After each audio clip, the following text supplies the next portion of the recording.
what the hell am I doing? This doesn't deserve my time or energy, and I need to retract back. No, You can't force anything. You can, but just know it's not going to end well. When you meet people like... Yeah, you never know. yeah, you never know. Hey guys, welcome back to another episode of Sisters and Chats with me, Jade. And me, Paige. Okay, so why do we keep on choosing the wrong people over and over and over again? We're clearly not learning. Clearly not. Until we do learn, and then we realise that we need to stop choosing the wrong people. It's just probably that thing where you think you can be the person to change them. Yeah. And fix them, and they can... You've endured so much and you've tolerated so much. You're thinking, okay, like they're finally going to give me the version that I've been wanting and I've been waiting for and why I've hanged around for so long. That's probably why. Gets majority of us. It definitely got me. And that's a delusion though. But I also feel like we always think the best of people. Yeah. We always think people are like us, or like very, I think because I'm a very loving and caring person, so I naturally think everyone else is a loving and caring person. And you don't ever think, I never think the worst of people. I always think the best of people. Yeah. And then you end up in a relationship and then you want to stay committed. So then you think you can ride through all the hardships. And then you realize, what the hell am I doing? This doesn't deserve my time or energy, and I need to retract back. But then you end up picking someone else again. Poor judgment. And you've ended up back in the same thing. It's repeating the same patterns. Yeah. No, it's true. It really is true. But I wonder why we would repeat the same patterns though. Is it because we never truly healed from the previous relationship? So we keep on picking the wrong person? Or is it something a little bit more deeper? Like we've only been exposed to those type of relationships from like parents and stuff. So we think that's the norms. Yeah, I think so. Because one thing I noticed as of recent within myself is I feel like I always, within friendships as well, not just relationships, I always tend to gravitate and become really close to people who are wounded. And I feel this excessive need to stay and help to fix them. Yeah. But it's like, it's not my job. But I think whatever you've consumed or seen, sometimes naturally you just might adopt that. But I've learned as of recent, it's not my job to pick the broken one and try to be the healer. Like, it's okay to go for someone who's healed. Yeah, but thank God. How have you learned that though? Like, how have you healed from it? Because obviously you've healed from that, no? Yeah. But how did you do that? I think it took real deep reflection. Yeah. And just kind of noticing the same patterns happening over and over again. I think because it was going on for years. I was just thinking, this really isn't normal. I shouldn't have to why am I always being, not saying like, obviously it's good to provide that therapy space where someone can confide in you. Of course. But not where it's just always that and there's nothing else. Yeah, it's always you're giving and you're not receiving in that way. The energy's not being reciprocated. So would you say then it's kind of like, the stages, I don't know what it's for, but when you go through, like you obviously reflected, so did you ever think basically it was your fault? When it keeps happening over and over again, did you think, the problem's me? Why does it keep on happening? Yes and no, because sometimes, and especially I feel like sometimes it stems from, as a child, you felt like the only way you was being praised if you did something right. So maybe you latch on something because you're like, okay, in the end, like, it's something's going to be better. Yeah. So, but then it's like, you both have a part to play in it because you put yourself in that situation, but as well as it's not their fault that they're also trying to heal. So it's like you both have a part to play in it. Yeah. And then you just kind of done the analyzing it, the acceptance of it. Obviously, denial is part of it, no? Yeah, of course. Not realizing for what it is. And then you kind of looked into it, reflected, and then accepted, right, this is what needs to change. And then you actioned it. Yeah. Self-reflection can be a serious thing. No, it really can. And it can work wonders. Oh, definitely. And it saves you from a lot of things. And then you end up in something so beautiful and it's like, if I started ages ago, I would have ended up in here. But, you learn, you grow, and it's a life lesson. Also, I think maybe a part to also play, and obviously you got like childhood and upbringing is a big thing. But when realizing your self-worth, Yes. So you know you deserve more. Like, you deserve someone that treats you like amazingly in a like a romantic relationship, and as friends as well. You deserve more from friendships. So I think it's that self-worth. Like, you know you're a great person, so don't surround yourself with people that don't match that. Yeah. You deserve for people also to be a great friend back towards you, and it's not that whole giving and not receiving. And obviously in a relationship it should be balanced in that sense. So I think also self-worth can be a part to play into why you keep picking the wrong people in your life, and it keeps happening over and over again. Yeah. Well said. Literally well said. It can get a little bit crazy. So if you find yourself doing that, maybe just check yourself. Yeah, I think especially if it's a constant cycle, just maybe maybe I'm going a bit left here. That's not to say that you can't help people, Yeah. but if you keep reoccurring at being in the same situation, and it's like kind of in different aspects in your life, and it's not just in relationship, you might find it in friendships as well, then maybe do a bit of self-reflection. Yeah. But yeah. Great. Anything more to add? I feel like we summarized it quite well. Yeah. And kind of touched Just up on things. self-reflection, mainly. Yeah, self-reflection, for sure. To remove yourself. Setting boundaries. Boundaries. And just accepting, like, no more. No, thank you. That is hard to accept, though. Of course. But then when you finally do it, you reap the rewards.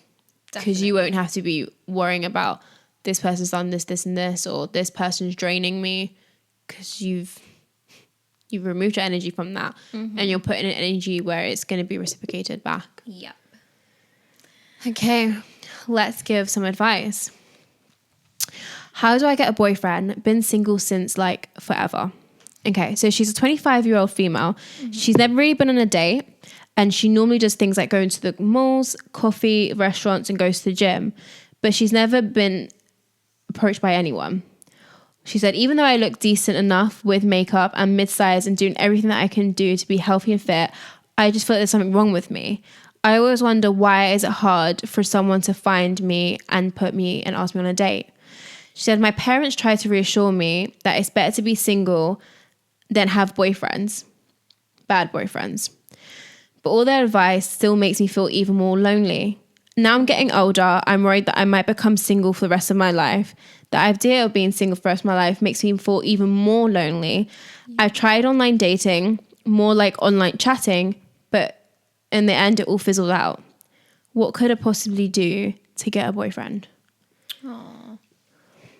So I feel like That's a tricky one. it was, I feel like a part of that, I don't know, correct me if I'm wrong, but I feel like when she sent this in, kind of the whole aspect of, I look decent with makeup, I'm mid-sized and doing everything I can do to be healthy and fit.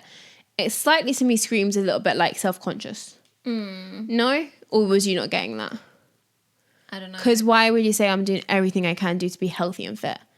Well, maybe she just feels self-conscious because she hasn't got any attention, so maybe it stemmed off from that. Yeah, but then that means it might play in on her self-confidence, like self-esteem. Yeah. Slightly. Because obviously she's not been approached. Yeah, exactly. But then again, which some girls actually don't know, some guys may look at a girl and be like, she gets enough attention, like, I'm not even going to bother with her because she's going to just turn me down and say no. So also that could be a factor to play. That's true. But yeah, I would say keep going, like, do your online dating. Also, as well, I would recommend, if you have a group of friends, go out with them, meet new people, meet your friends' other friends, and you never know, because when you meet people like... yeah, you never know. you never know. And it's like, you can be drawn to someone just off their personality. Like, that initial attraction may not be there, but the more you guys hang around each other and you're like, oh, do you know what? Like, I kind of like you. You're kind of my vibe. I can potentially see this going somewhere. So I would say maybe try that. Yeah. Because I find that a lot of people, if they're not doing online dating, they kind of unintentionally, it kind of happens where they met through mutuals. So I would recommend maybe trying that. Continue being confident. I know it's easier said than done, but literally fake it till you make it. So fake it till you make it. Keep coming across confident. be nice, and yeah, like there's only so much you can do. Yeah, I agree. And I feel like, because she says she's 25, like, girl, you're not old. Trust me. Oh, yeah. There are people that are still single in their 40s and or like their late 30s, like say 35, they're single, no kids, and they're looking for someone, they want marriage and they want kids. You've got another decade and you've got forever, as long as you're personally how your body is. Yeah. So don't put the pressure on, oh my God, I'm getting old, I feel like I'm going to be single forever. And definitely agree with the whole friend situation. Yeah. And I feel like also I feel like you said, I feel like interactions that are in person are more, I feel like can be sustained longer than online dating. Yeah. Because I feel like you should be with that person. So if you're finding that you're talking to people on online chats, but it's not moving off that clearly, then maybe you should start doing in-person interactions rather than online. Or if you're talking to someone online, maybe be like, okay, cool, let's meet for a coffee and just see how that goes. Yeah. Also, you know, like how lately it's become more of a social thing where you can go to those, like, you know, like speed dating seem like such an older generation thing to do. But then people have literally put a twine on like speed dating and people will be going with their friends and stuff. And it seems like an absolute, like, a fun thing. So maybe, yeah, if you have a mate, they might also be single. Sign up to like a speed dating event, and then you'll meet like a bunch of people and you'll just have fun. Yeah, definitely. And it's some, I feel like the ones that I've seen on social media, have they come up on your like algorithm or anything? Girl, no. Oh, well, they used to. It did. I'd be a bit like, A little bit concerned. yeah, exactly. No, so it used to come up on my algorithm and they looked like so much fun. Like it didn't seem like such a formal setting. It seemed like everyone's obviously there for the same reason. They're all single, they're looking for someone, see who they can hit it off with. Like you're all in the same boat, literally. But it didn't seem so pressured. It's not one-on-one and you're at a dinner table. And, Not so intense. yeah, like everyone in that room is in the same situation as you are, and it seems like fun, vibes, music, drinks, food, and it just seems great. And you get to talk to loads of people, and also that can help with you building up that confidence also of people interacting with you. Yeah. Because it can be nerve-wracking, especially when you haven't had an interaction and then someone comes and interacts with you, can sometimes be quite overwhelming if it's not what you're used to. So speed dating and talking to like several people, why not? I think that would be good. I think it'd be good as well. But yeah, but also when it's meant to be, it will be. So if you're meant to be single for your, you know, the rest of your 20s, then that is what's going to happen. No, you it's can't true. force anything. You can, but just know it's not going to end well. So just enjoy life and have fun. This could be the season where you're just supposed to be focusing on yourself. That's so true. But then I get it because of like social media and how everybody is around you. Or even if you may have friends that are in relationships, you may feel that external pressure, like, oh, why is this not happening to me? But just remember that everyone has their own journey, and your journey right now, this season, is just maybe focusing on yourself. And then when you're at a point where you're ready, then it'll naturally come to you. But in the meantime, if you really, really want to try, I would say, yeah, do what you said, speed dating, go out with your friends, meet new people, mutuals, and continue being confident. Yeah, Continue don't let being anything confident. bring you down. And when your time is right, your time is right. So yeah. There's always someone out there for everyone, and that's what you need to remember.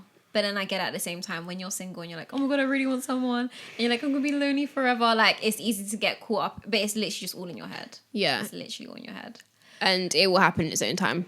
And it will probably happen the most randomest time ever, and you was not expecting it, and that's just sometimes how it happens, and that's how you know it's gonna last. So Yeah, it's worth waiting for. exactly. Well, guys, thanks for tuning in for today's episode. Please like, comment, share, and subscribe to our channel. And for our audio listeners, can you please give us a follow and leave us a review? Until next time, bye guys.